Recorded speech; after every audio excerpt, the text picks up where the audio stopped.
Hello class, good morning.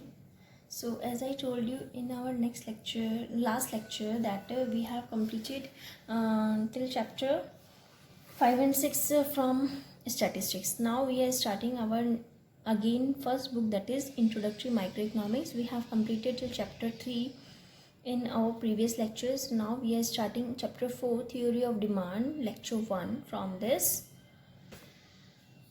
page. Okay, now first in this chapter you will study about concept of demand, that is what is the difference between demand and quantity demanded. They both are different, so what is the difference between them you will study about it. Demand schedule, individual demand schedule, market demand schedule, what is that, you have to study about it. Demand curve and its law, demand function, what are the determinants of demand function, law of demand, movements along a demand curve and shifts in demand curve, cross price effect, and relationship between income and demand. Okay, and what is the impact of taste and preferences on demand for a commodity. Okay, so all these topics you will cover under this chapter. Okay, so now we are starting our first lecture, that is lecture number 1.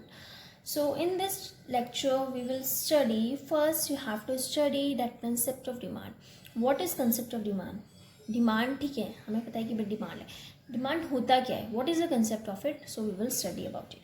Ordinary the terms desire and demand are use interchangeably. हम desire और demand को interchange करके use कर लेते हैं, but in economics, लेकिन अगर हम इकोनॉमिक्स की बात करते हैं तो दोनों का अलग अलग मीनिंग होता है. सपोजिंग यू डिज़ायर जो है वह LED TV, आपकी इच्छा है कि आप एक LED TV ले, ठीक है, but you do not have enough money to buy it. तुम्हारी इच्छा है लेकिन तुम उसको नहीं खरीद पा रहे हो, आपके पास पैसे ही नहीं है उतने. Then this desire will remain just a wishful thinking. तो ये जो डिमांड थी, आपकी डिमांड है, डिज़ायर है सॉरी, लेकिन ये क्या है, सिर्फ एक आपके लिए विशफुल थिंकिंग रह गई है कि भाई मेरी ये इच्छा है, मैंने ये खरीदना है, LED TV लेना है, लेकिन आपके पास पैसे नहीं है, आप खरीद नहीं पा रहे हो, तो वो सिर्फ आपके लिए एक इच्छा रह गई कि मेरी इच्छा थी. It will not be called demand, उसको हम डिमांड नहीं बोलेंगे, ठीक है ना. And if in spite of having money you are not willing to spend it on LED TV, demand does not emerge. अगर सपोज आपके पास पैसे हैं लेकिन आप चाहते हो कि मेरे पास पैसा है लेकिन मेरे को नहीं खरीदना LED TV, तभी भी वो डिमांड नहीं कहलाएगी हमारी, ठीक है. So the desire becomes demand only when you are ready to spend money to buy LED. तो डिमांड हमारी तब होगी जब मेरी इच्छा भी है खरीदने की और मैं उस पर पैसे भी खर्च कर रही हूँ खरीदने. मेरे को LED TV लेना है, मेरी इच्छा है और मैंने उसको खरीदा भी है, मेरे पास इनफ मनी है कि मैंने उसको खरीद भी लिया, दैट इज कॉल्ड डिमांड, ठीक है ना. So I told you 2 different situations. So that is not demand, but demand is when you have enough money to spend on LED, ठीक है, that is called demand when you are ready to spend money to buy LED. Thus demand for a commodity, तो इसलिए demand क्या होता है, demand for a commodity is the desire होती है to buy a commodity backed with sufficient purchasing power and the willingness to spend. एक तो पैसे भी होने चाहिए, ऐसे नहीं कि सिर्फ डिमांड हम सोच रहे हैं कि हमें ये खरीदना है लेकिन क्या है, पैसे नहीं है, हम खरीद ही नहीं पा रहे हैं, तो उसको हम डिमांड नहीं बोलेंगे, वो सिर्फ हमारी एक डिज़ायर है, विशफुल थिंकिंग है, ठीक है. डिज़ायर कब होती है, जब हमारे पास पैसे भी हैं खरीदने के और हम उसको चाहते भी हैं खरीदना, पैसे भी हैं, खरीदना भी चाहते हैं, विलिंगनेस भी है, that is called demand. Okay, now difference between demand and quantity demand. Demand और क्वांटिटी डिमांड दोनों डिफरेंट कंसेप्ट्स हैं. So what is the difference between them, जैसी demand for a commodity is always express with reference to price. जब हम demand की बात करते हैं किसी भी चीज़ की, तो वो उसके प्राइस से रिलेट करके बताते हैं. Ask anybody how much of good X he will buy it, it depends upon price of good X is likely to be obvious answer. अगर मैं पूछूंगी कि भाई अगर हम कोई चीज़ खरीदने जाते हैं मार्केट में, तो हम लोग क्या पूछते हैं, ये चीज़ कितने की है, क्या पूछते हैं उसका सबसे पहले, प्राइस. अगर वो कहेगा भाई इतने की है, तब हम बताते हैं ना हमें इतना चाहिए. तो जो भी हम डिमांड करते हैं that is reference to its price. Okay, it depends upon price of good X, उसके प्राइस पे डिपेंड करता है.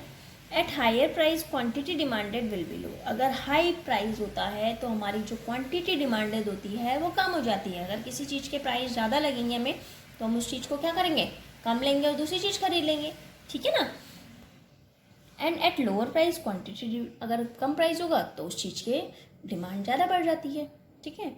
Here comes a distinction between quantity demanded and demanded. Demand refers to different possible quantities to be purchased at different possible prices of the commodity.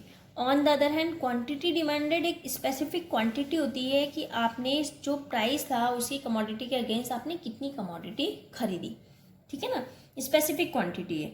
और जो हमारी demand है, demand मतलब जितने भी हमने पॉसिबल क्या करे हैं, पॉसिबल हमने जितने भी क्वांटिटीज हमने खरीदना चाह रहे हैं, ठीक है. सो that is demand and quantity demanded. Okay, now what is demand schedule. Demand schedule क्या होता है, ठीक है. तो डिमांड शेड्यूल क्या होता है. Demand schedule is a table showing the relation between different quantities of a commodity to be purchase at different prices of that commodity. According to Samuelson, the table relating to price and quantity demanded is called the demand schedule. जो भी हम table एक बनाते हैं जिसमें हम price दिखा रहे हैं, क्वांटिटी दिखा रहे हैं, that is called demand schedule, ठीक है ना.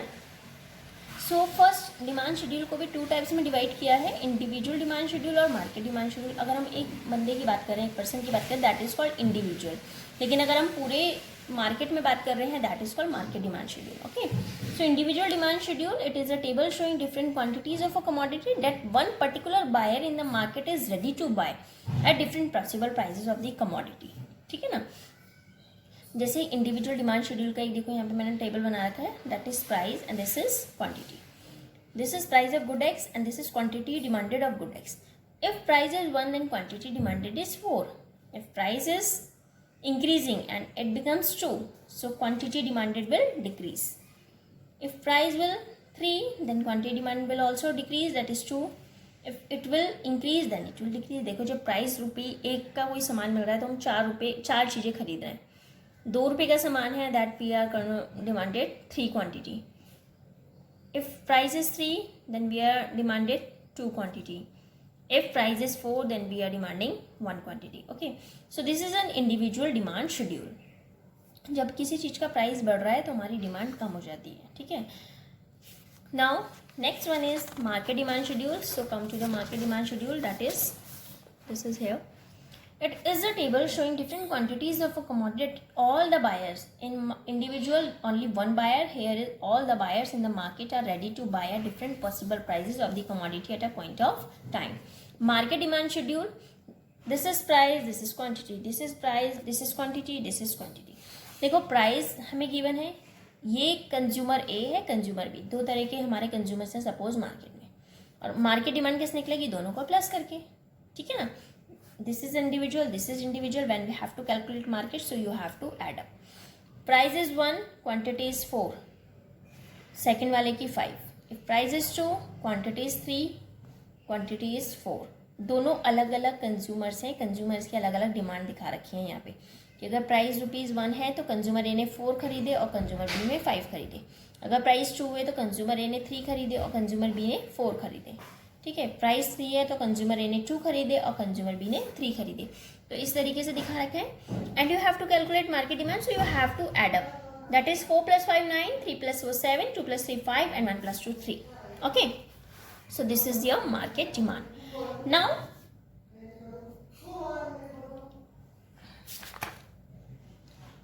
Yes, demand curve and it's slope.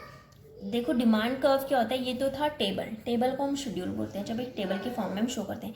जब इसी टेबल को हम ग्राफ के फॉर्म में शो करते हैं, दैट इज कॉल्ड कर्व, ठीक है. तो demand curve is simply a graphic representation of demand schedule showing how quantity demand of commodity is related to its own price. Concept of demand curve is also includes individual demand curve, क्योंकि हमने इसमें individual demand schedule करा था, market demand schedule.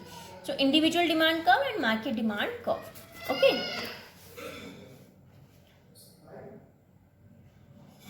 individual demand curve is a curve showing different quantities of a commodity that one particular buyer is ready to buy at different possible prices of the commodity at a point of time.